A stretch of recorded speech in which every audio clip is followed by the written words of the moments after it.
Hola, bienvenidos.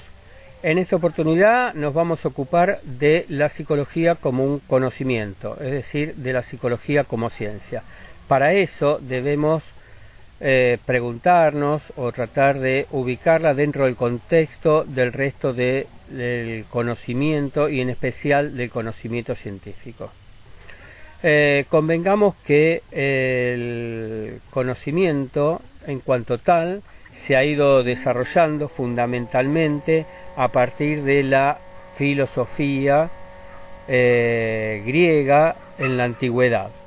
Entonces la filosofía contenía todo el saber posible y se preguntaba justamente acerca de el saber. Sabemos que el término filosofía significa amor al saber, según su etimología o el origen de la palabra.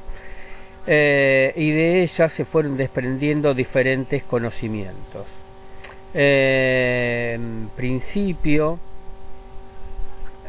convengamos que Descartes es quien plantea la cuestión de que debe existir un método para arribar al conocimiento, y ese método tiene que seguir determinados pasos, ¿está? Es decir, que todo conocimiento científico, para hacerlo, debe no solamente hablar sobre la naturaleza de las cosas, de los animales, de los seres vivos o incluso de la naturaleza del hombre, sino que ahora, a partir de Descartes, debe poseer un método de manera tal que cualquier otro pueda seguirlo. Es decir, que en este punto un método es una manera de conocer que posibilita que el conocimiento pueda repetirse y corroborarse de manera tal que pueda cumplir con este requisito, con dos requisitos que son el de objetividad y repetición. Entonces, de la filosofía, a partir de la creación de técnicas, salen o nacen en primer lugar las ciencias naturales, que se ocupan de básicamente, por un lado, la naturaleza inanimada, y por otro lado los seres vivos, ¿está? Entonces,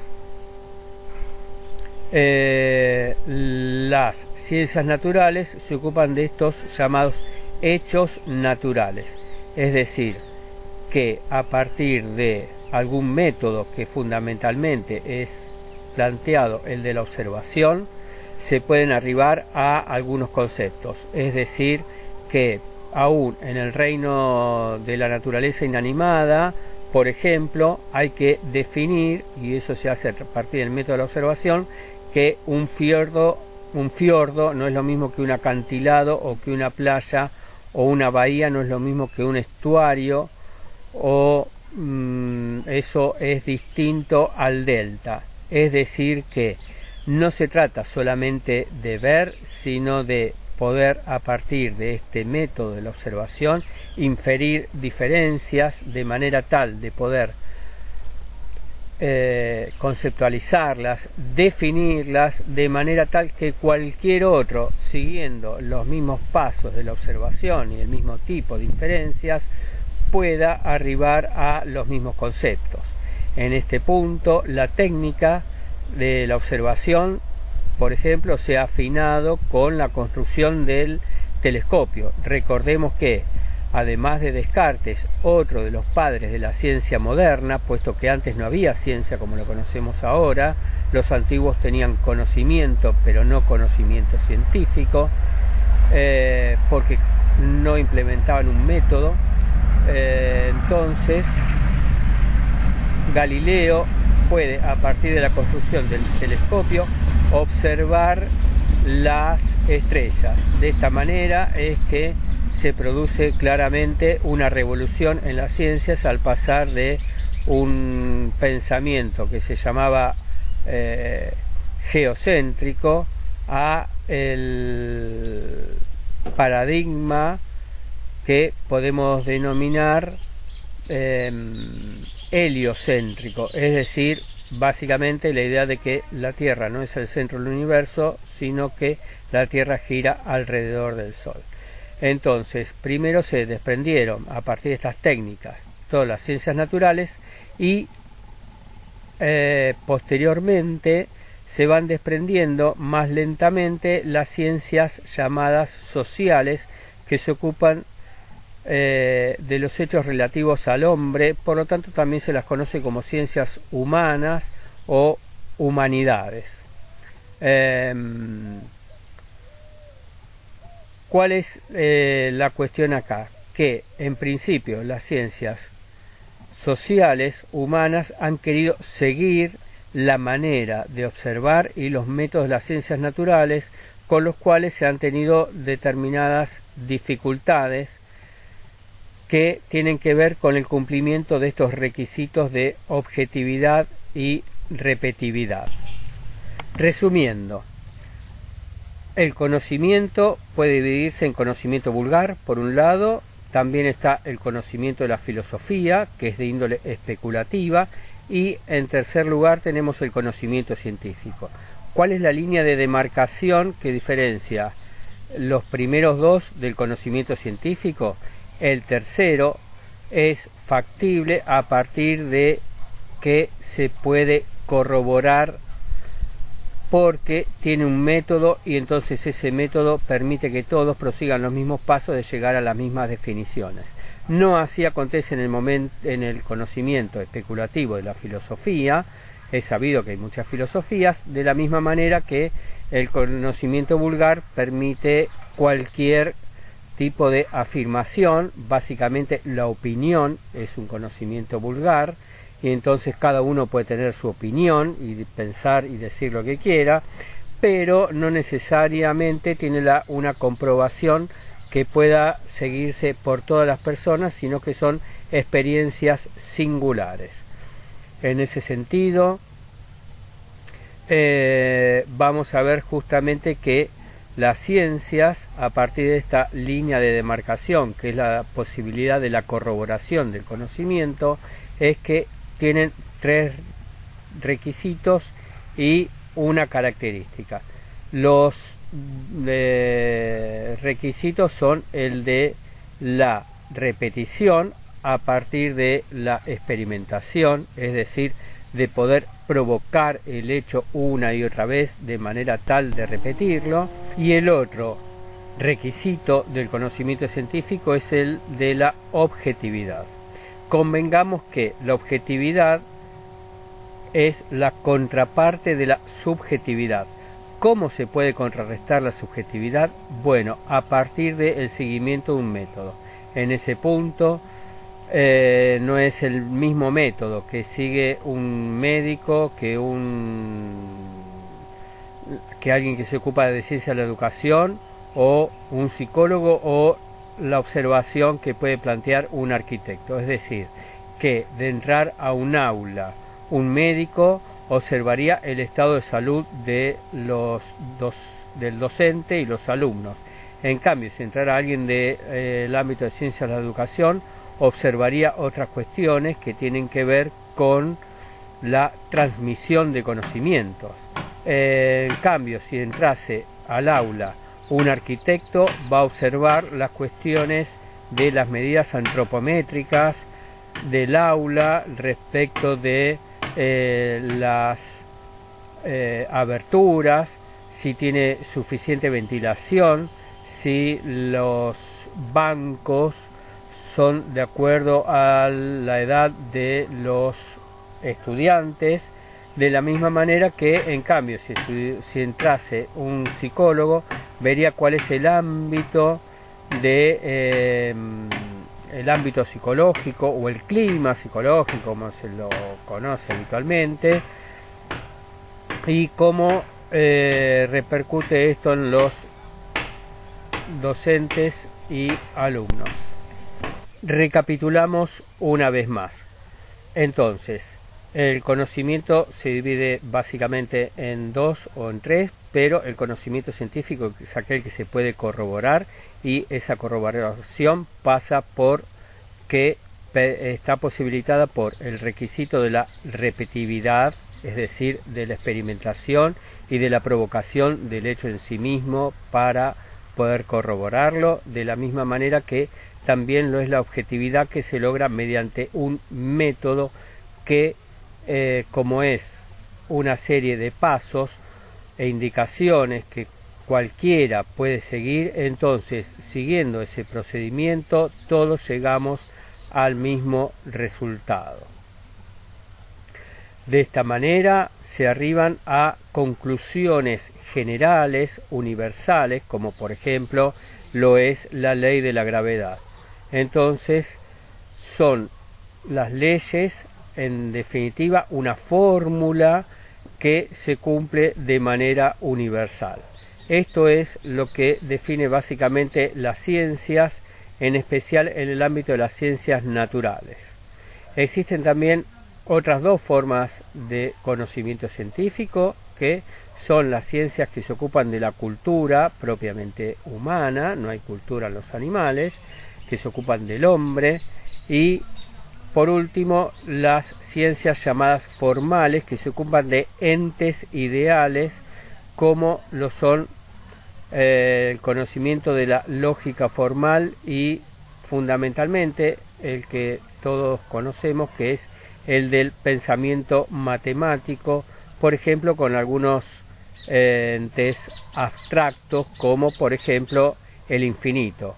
Convengamos que justamente en el ámbito de las ciencias formales no hay corroboración excepto de tipo ideal, es decir, nadie puede tener una experiencia del infinito, puesto que nadie es infinito para tener experiencia del infinito. No obstante, como conocimiento es científico y se lo puede corroborar a partir del método y la repetición de los procedimientos, y entonces se llega a un tipo de conocimiento de índole objetivo, es decir, universal, porque se ha despojado de la subjetividad de cada uno. Ya no es lo que es para cada quien o para la opinión, que sabemos que es del orden de el pensamiento o del conocimiento vulgar. Bien, entonces el punto es que estos requisitos, que son el de objetividad y repetitividad en ciencias naturales, en las ciencias sociales presentan algunas dificultades. ¿Por qué? Porque en principio todo aquello que tenga que ver con la ciencias humanas implican al propio investigador, con lo cual entonces en algún punto la subjetividad del propio científico está puesta en juego, forma parte de su trabajo, de su reflexión, y entonces él está incluido sobre aquello que está, como se dice comúnmente, estudiando. El punto entonces es el siguiente: en ciencias sociales interviene la subjetividad. No obstante, el punto es que, y lo voy a decir bien claramente, las ciencias sociales no son subjetivas. Si fueran subjetivas no cumplirían con el requisito de objetividad, ergo no serían ciencias. En ciencias sociales interviene la subjetividad, y para cumplir el requisito de la objetividad es necesario considerar la subjetividad del autor. Por eso, mientras hablamos de las ciencias naturales, van a ver que nadie se ocupa de quién fue el primero que hizo la disección de un animal, y que entonces hablemos del método de fulano o de la manera de hablar de mengano, ni tampoco en geografía para hablar de los accidentes geográficos nos ocupamos de ver quién fue su descubridor. Pero en ciencias sociales sí es importante mencionar al autor que está en juego. ¿Por qué? Porque es la manera de tener en cuenta la subjetividad del método que ese autor ha llevado adelante. De esta manera, cualquiera puede llevar adelante el mismo método y entonces llevar a las mismas conclusiones. Para decirlo de manera sintética, en el mismo texto van a encontrar lo que dice Blecher. José Blecher plantea que en ciencias sociales, para cumplir con el requisito de objetividad, es necesario considerar al observador como una variable más, es decir, para decirlo con otros términos, la subjetividad forma parte del campo observado, forma parte de la observación. Por eso es que hay diferentes autores y diferentes concepciones. Bien, respecto de la experimentación, está claro que no se puede provocar un acontecimiento para tratar de reflexionar sobre sus características. No podemos provocar a propósito una revolución para estudiarla históricamente. Tampoco acontecimientos psicológicos, es decir, si para estudiar el duelo y cómo una persona le duele y pasa por el proceso de duelo por la muerte de un ser querido, no provocamos la muerte del ser querido, lo cual es lógico, no es necesario. De hecho, valga la cuestión, en astronomía tampoco es factible de provocar los hechos para su experimentación. Sí es cierto que a partir de, por ejemplo, determinados hechos que se repiten como los eclipses, que no pueden ser provocados, sí se pueden estudiar en el momento que acontecen. Por lo tanto, lo mismo pasa en psicología.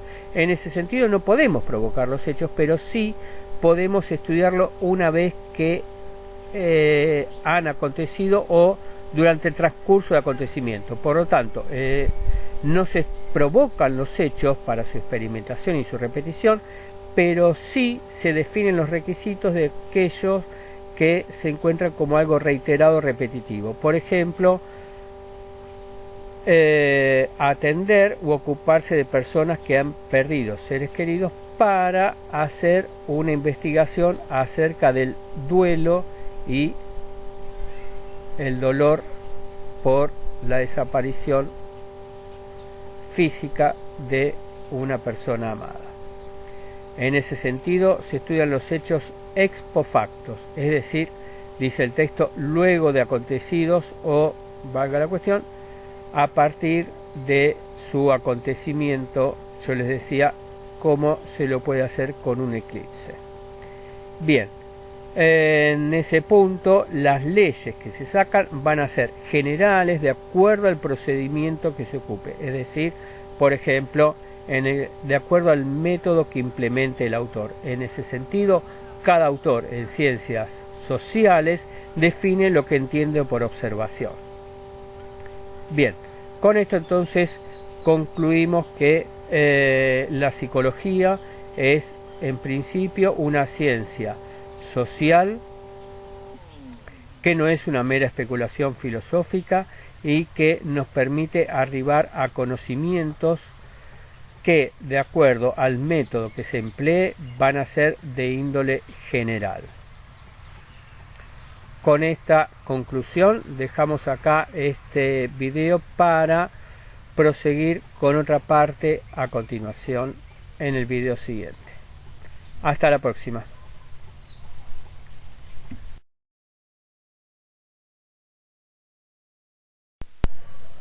Bien, este breve video trata acerca de la concepción del hombre, es decir, cómo se concibe o se lo piensa al hombre. En ese sentido, sabemos que una concepción que proviene desde la antigüedad y desde Aristóteles es que el hombre es un animal que piensa, un animal con razón. Entonces primero está el ser y luego se lo acompaña, este ser animal se lo acompaña del pensamiento. Hay otras maneras de pensar al hombre, por supuesto que Por ejemplo, Descartes lo piensa de otra manera, plantea que pienso, luego existe, según su aforismo, por lo tanto, el pensar, un hacer de la razón, define al ser. ¿Está? Hay otras maneras de pensar al hombre, por ejemplo, a partir de Darwin se piensa que el hombre es descendiente de los simios, y en ese sentido somos, no sé si descendientes, pero por lo menos primos de los monos.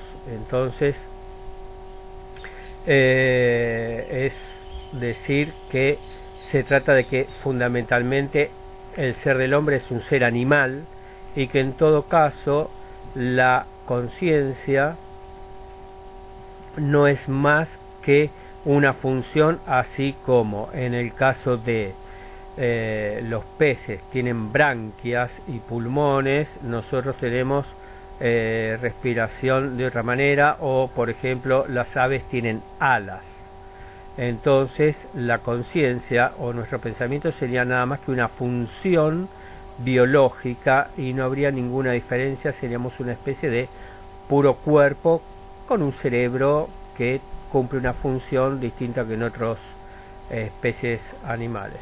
Por supuesto que hay otras maneras de pensarlo también, por ejemplo, en el caso de la filosofía existencial, a partir de un pensador alemán que es Martin Heidegger, el hombre es un ser para la muerte, es decir, se trata del único ser que conoce que va a morir y por lo tanto tiene una angustia que es la angustia de la muerte, cosa que los animales no poseen. Es decir, un animal ante algún peligro se puede poner, llamémoslo así, alterado, inquieto, puede tratar de emprender la huida y si no puede hacerlo, atacar.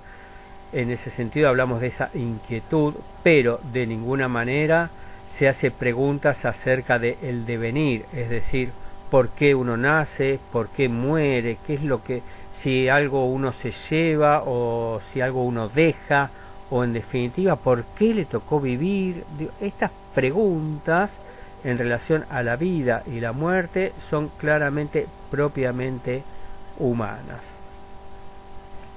Hay otra manera también de pensar al hombre, que es pensarlo como una máquina. En ese sentido se compara el pensamiento y el ser del hombre como un ser de conocimiento y se lo compara con las máquinas, si pueden conocer o no, y entonces ahí está el tema de la concepción de un hombre como un robot, si es que el hombre tiene que conocer de manera lógica como conocen las máquinas, o en definitiva si las máquinas están hechas al modo humano. ¿Está?